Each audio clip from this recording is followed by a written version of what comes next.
Hello everyone. तो मैं electromagnetic induction का लेसन नंबर 6 स्टार्ट करने के लिए जा रहा हूँ और मेरा टॉपिक है motional EMF, motional electromotive force. इसके पहले मैंने 5 लेसन कंप्लीट किए, ठीक है, जिसमें कि मैंने आपको एक क्लोज लूप के अंदर वेरिएशन करके दिखाया था जहाँ पे इंड्यूस करंट और इंड्यूस ईएमएफ जनरेट होते थे। यहाँ पे ये थोड़ा सा हटकर है, जहाँ पे एक सिंपल एक रॉड होगा और वो मैग्नेटिक फील्ड के अंदर मोशन कर रहा होगा और वो रॉड एक बैटरी जैसा बिहेव करेगा।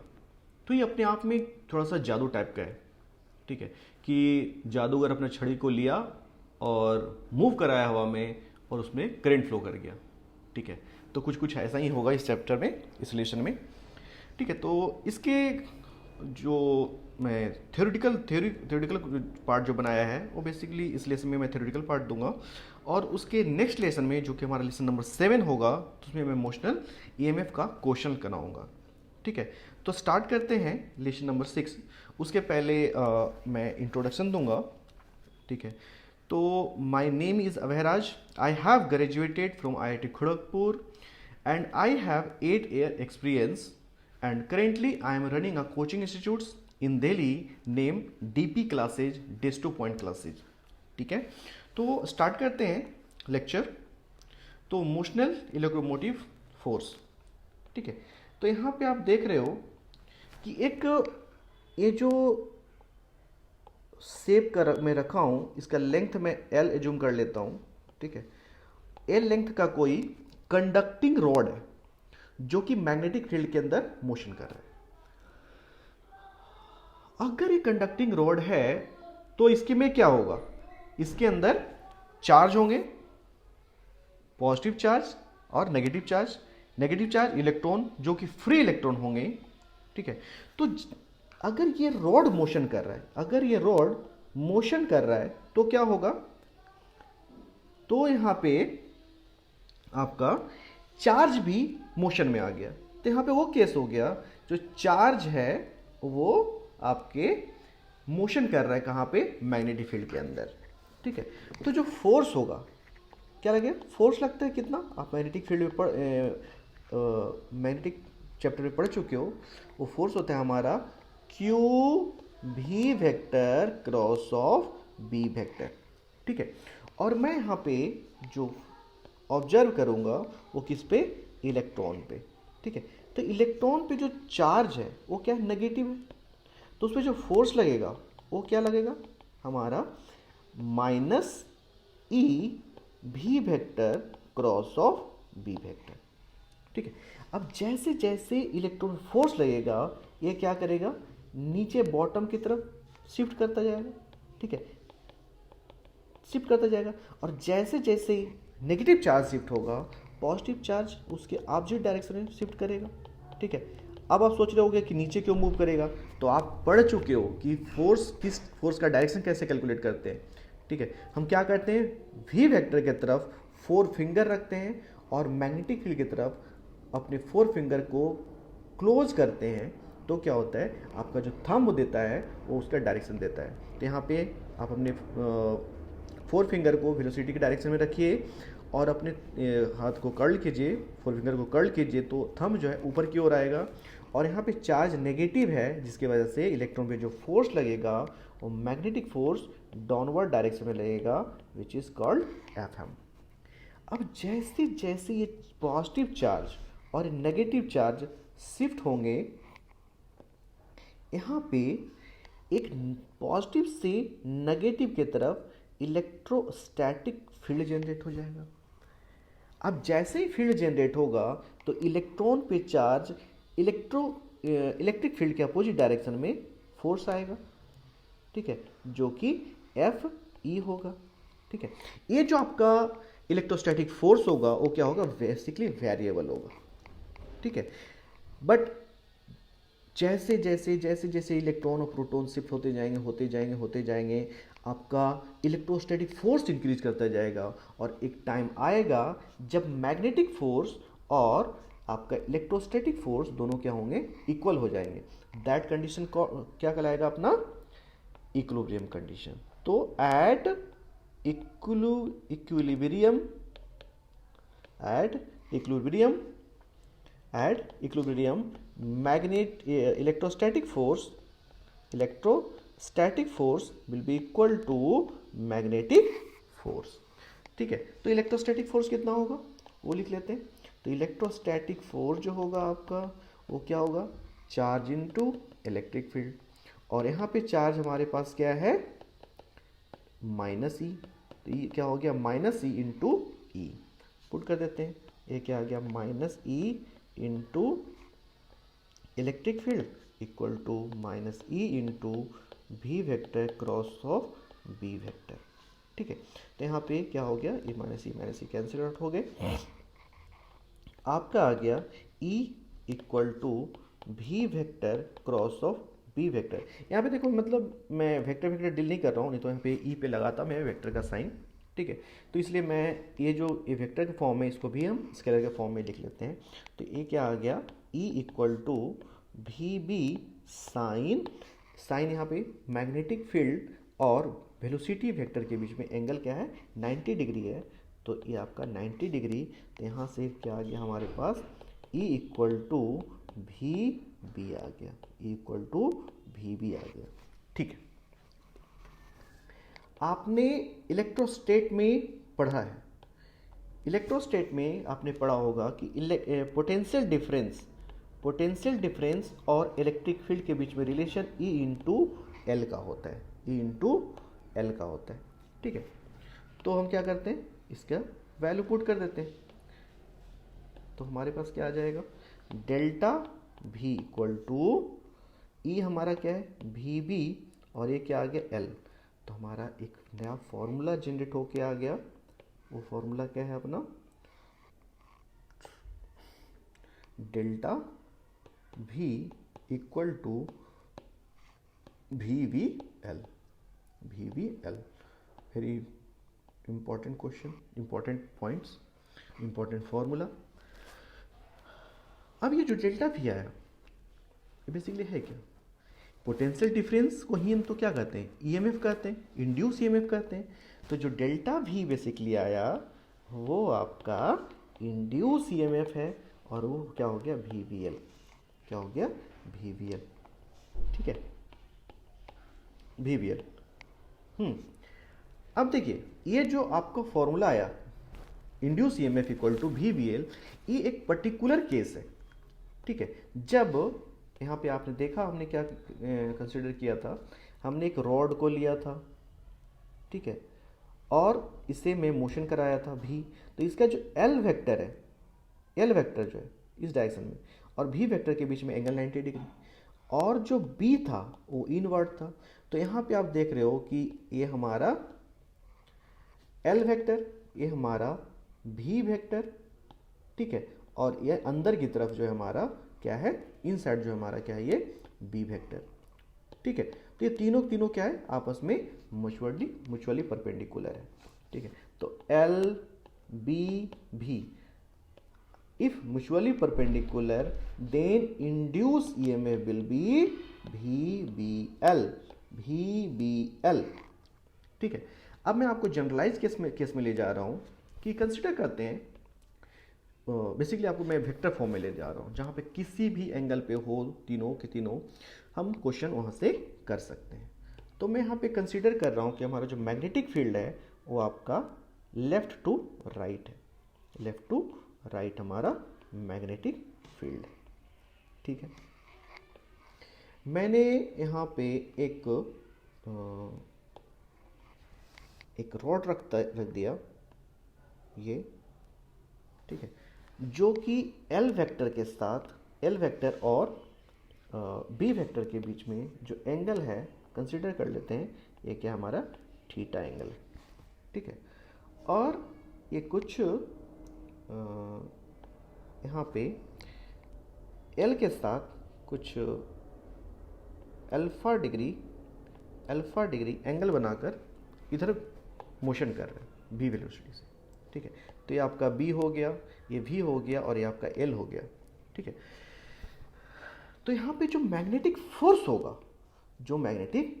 होगा उसका वैल्यू क्या होगा, F magnetic equal to charge Q v vector cross of B vector. जो इलेक्ट्रोस्टैटिक फोर्स होगा वो क्या होगा, Q इंटू ई वेक्टर। और मैं आपको ऊपर दिखा चुका हूँ, इसको थोड़ा ई नहीं, थोड़ा ढंग से ही लिख लेते हैं, इसे कंफ्यूजन क्रिएट करेगा। ये हमारा एक ये इलेक्ट्रिक फील्ड, तो इलेक्ट्रोस्टैटिक फोर्स क्या हो जाएगा, E Q into E vector हो जाएगा। आपको मैं ऊपर दिखा चुका हूँ कि मैग्नेटिक फोर्स और इलेक्ट्रोस्टैटिक फोर्स दोनों क्या होता है, उल्टे डायरेक्शन में लगते हैं, ऑपोजिट डायरेक्शन में लगते हैं। तो दोनों को इक्वल करने के लिए मुझे क्या करना पड़ेगा, सेम डायरेक्शन में लाने के लिए मुझे क्या करना पड़ेगा, माइनस से मल्टीप्लाई करना पड़ेगा। ठीक है, तो E vector equal to minus of Q times minus of magnetic force. अब दोनों का वैल्यू रख देते हैं, ये क्या आ गया हमारा, Q into E vector equal to minus of Q into V vector cross of B vector. अगर आप चाहो तो Q की जगह पे माइनस ई रख लो, दोनों जगह कैंसिल आउट हो जाएगा। ठीक है, तो मैं चार्ज ही फॉर्म में रहने दिया, ये क्या हुआ, कट गया। तो इस टाइप से हमारा आ गया E vector equal to minus of भी vector cross of B vector. ठीक है, ये हमारा इलेक्ट्रिक फील्ड और मैग्नेटिक फील्ड के बीच में रिलेशन आ गया इन वेक्टर फॉर्म में। ठीक है, तो बहुत इंपॉर्टेंट रिजल्ट ये भी है, यहाँ से भी क्वेश्चन जनरेट हो सकते हैं। ठीक है, तो इसे भी थोड़ा सा खतरनाक बाउंड्री लाइन के अंदर मैं डाल दूंगा। ठीक है, याद रखिए। ठीक है, यहाँ से भी जेईई के क्वेश्चन बन सकते हैं। ठीक है, अच्छे क्वेश्चन बन सकते हैं। ठीक है, आपने इलेक्ट्रोस्टैटिक में पढ़ा होगा, इलेक्ट्रोस्टैटिक में आपने पढ़ा होगा कि जो रिलेशन पोटेंशियल डिफरेंस, ठीक है, पोटेंशियल डिफरेंस और इलेक्ट्रिक फील्ड के जो बीच में होता है वो क्या होता है, minus of E vector dot of DL vector. और अगर यहाँ मैं डीएल बोल रहा हूँ तो यहाँ पे डी भी, डेल्टा नहीं, यहाँ भी क्या होगा, डी भी होगा।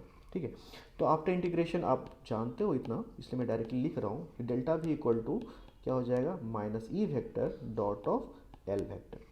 ठीक है, तो डेल्टा भी इक्वल टू क्या आ गया, माइनस ऑफ ई, यहाँ पे क्या हमारा, ये डेल्टा भी क्या है, पोटेंशियल डिफरेंस है। क्या है, इसको लिख लेते हैं, ये हमारा क्या है, potential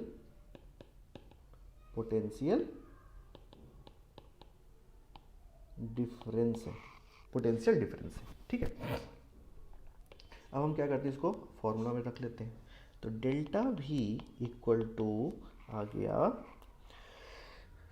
minus of E vector के बीच में रिलेशन अभी लाया था, माइनस ऑफ भी vector cross of B vector, ठीक है, डॉट ऑफ एल वेक्टर यहाँ पे हो जाएगा। इस एल को मैंने यहाँ पुट कर दिया। ठीक है, तो डेल्टा भी यहाँ पे आ गया, माइनस माइनस प्लस हो गए। ठीक है, और ये आ गया हमारा v vector cross of B vector dot of L vector. ठीक है, तो हमारा जो फाइनल पोटेंशियल डिफरेंस बिल्कुल फ्रेश में लिख देता हूँ, आप इसको ढंग से एकदम घोटा लगा लो, याद कर लो। ठीक है, क्योंकि जो है सब कुछ यही है मोशनल ईएमएफ में। ठीक है, तो दूसरा वेक्टर के फॉर्म में आप इसे याद रखो। ठीक है, कोई भी एंगल कुछ भी होगा तो यहाँ से आप कर सकते हो। ठीक है, यहाँ पे ध्यान रखिएगा, ये जो डॉट वेक्टर है वो किसके साथ है, भी वेक्टर के, और बी वेक्टर के साथ नहीं है।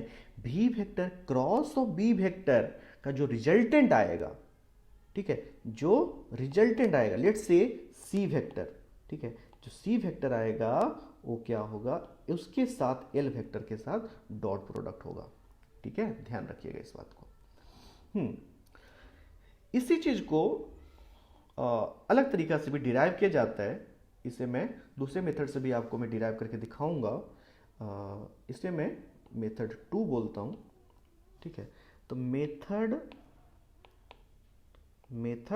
2, ठीक है, मेथड 2 से मैं यहाँ पे एक्सप्लेन कर रहा हूँ।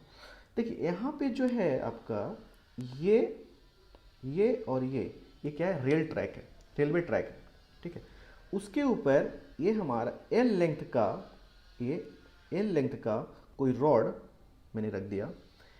अब यहाँ पे देखो ये क्या कर रहा है, लेफ्ट टू राइट भी वेलोसिटी से मूव कर रहा है। ऐसा होगा तो क्या होगा, पॉजिटिव चार्ज ऊपर, नेगेटिव चार्ज नीचे, आपको समझ में आ चुका है। यहाँ पे लेफ्ट साइड क्या किया, क्लोज कर दिया गया, ये भी आपको मैं बता चुका हूँ। अब हो क्या रहा है, जैसे ही ये मोशन में किया तो इसके रॉड में क्या हो, करंट फ्लो किया। क्यों, इसे आप पढ़ चुके हो पहले। तो जैसे ही आप सोचो कि ये रॉड पहले क्या रहा होगा, यहाँ रहा होगा, ठीक है, यहाँ रहा होगा तो इसका एरिया क्या रहा होगा, ये रहा होगा, ये वाला रहा होगा, ठीक है। लेकिन जैसे ही मोशन शुरू करेगा, एरिया क्या होगा, इंक्रीज करना शुरू करेगा। तो फ्लक्स क्या कहता है कि भैया अगर आप एरिया को इंक्रीज करोगे और क्लोज लूप है तो मेरा फ्लक्स चेंज कर जाएगा। तो फ्लक्स लिखते हैं, मैं यहाँ पे डायरेक्टली बी ए लिखूंगा क्योंकि कॉस थीटा यहाँ पे 1 बन जाएगा। इतना भर आप जान चुके हो गए यार, ठीक है। तो यहाँ पे एरिया चेंज कर रहा है, लिखते हैं इसको d phi upon D t. Flux क्या करेगा, चेंज करेगा। क्यों, क्योंकि एरिया हमारा वेरी कर रहा है। तो बी हमारा कांस्टेंट है, बाहर रखते हैं। ये हमारा D A upon D T, हम D A upon D T को अलग से कैलकुलेट करते हैं। तो यहाँ पे मैं ए वाला एरिया लिख रहा हूँ, वेरिएबल एरिया, ठीक है। यहाँ से स्टार्ट हुआ था ये वेरिएबल एरिया। तो क्या होगा, ये हमारा लेंथ एल और ये वाला कितना, क्या हमारा एक्स, ठीक है। तो एल इंटू एक्स। अब ये क्या कर रहा है, एक्स हमारा कंटिन्यूस चेंज कर रहा है, कैसे, टाइम के साथ। तो एरिया चेंज करेगा, D A upon D T. L constant है, D X upon D T, X value हमारा कर रहा था। आप क्या लिख सकते हो, D A upon D T को लिख सकते हो L into V, L into B. यहाँ पे ये इंटू है, क्रॉस मत समझिएगा, ठीक है। तो एक डी अपॉन डी टी के वैल्यू पुट कर देते हैं। क्या आ गया हमारा, D phi upon D T, D phi upon D T आ गया। कुछ लोग को इस मेथड समझ में आता है इसलिए दोनों मेथड बता देते हैं, है ना। तो बी इंटू एल इंटू भी, ठीक है। तो D phi upon D T आ गया आपका D phi upon D T equal to B L V, ठीक है। बट मैं बच्चों को याद कराता हूँ भी बी एल। तो आप भी याद रखोगे कि d phi upon D t जो आया वो क्या आया, भी बी एल आया था, ठीक है। और d phi upon D T को ही क्या कहते हैं, ई कहते हैं। तो ये क्या आ गया था, भी बी एल आ गया। यहाँ पे देखिए मैं डायरेक्शन के साथ नहीं खेल रहा हूँ, माइनस माइनस मैंने ध्यान नहीं दिया है, सिर्फ आपको मैग्नीट्यूड पे ध्यान रखना है, ठीक है। डायरेक्शन के लिए जब भी जरूरत पड़ेगा तो अपन क्या करेंगे, हाथ का यूज करेंगे, ठीक है। और उसका फॉर्म मैं आपको बता चुका हूँ, ठीक है, उसका फॉर्म मैं आपको बता चुका हूँ।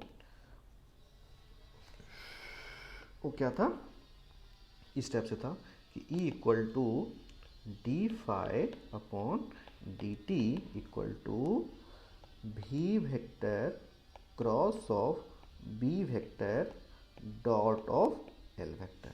आपको इसी फॉर्मूला को याद रखना है, ठीक है। अब ये क्या हो गया, ये तो मैग्नीट्यूड की बात हो गई, ठीक है। अब डायरेक्शन कैसे देखेंगे, क्या करेंगे सर। तो हमारे पास जो है यहाँ पे क्या था, रॉड ऐसा था, ठीक है, रॉड ऐसा था, ठीक है। तो रॉड ऐसा था तो हम क्या करेंगे, भी वेक्टर की तरफ 4 फिंगर और बी के तरफ हम हाथ को कर्ल करेंगे। जो थंब का डायरेक्शन आएगा वो हमारा पॉजिटिव साइड होंगे, ठीक है। तो अपना ये था, तो यहाँ पे जो थंब का डायरेक्शन आएगा वो क्या आएगा, अपवर्ड आएगा। तो इस तरह से हमारा जो ये बनेगा पोल, वो इस टाइप से हमारा पोल बनेगा।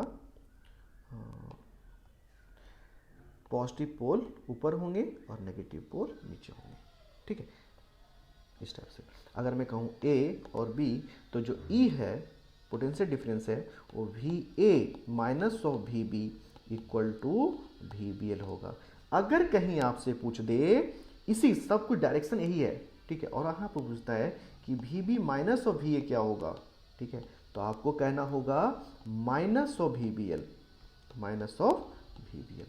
ये था हमारा मोशनल ईएमएफ का ऑलमोस्ट हाफ थ्योरी, थोड़ा सा बच गया सर्कुलर पार्ट वाला, उसे मैं नेक्स्ट वीडियो या फिर उसके नेक्स्ट वीडियो में कराऊंगा, क्योंकि इसके नेक्स्ट वाला जो हमारा होगा लेक्चर 7, उसमें मैं आपको क्या करा रहा हूँ, क्वेश्चन कराऊंगा ऑन मोशनल ईएमएफ पे। तो थैंक यू जब तक के लिए, और तब तक आप देखो, और तब तक थोड़ा मेरे लिए भी काम कीजिएगा, शेयर कीजिए, लाइक कीजिए, अपने दोस्तों से भी लाइक करवाइए। थैंक यू, मिलते हैं बहुत जल्दी।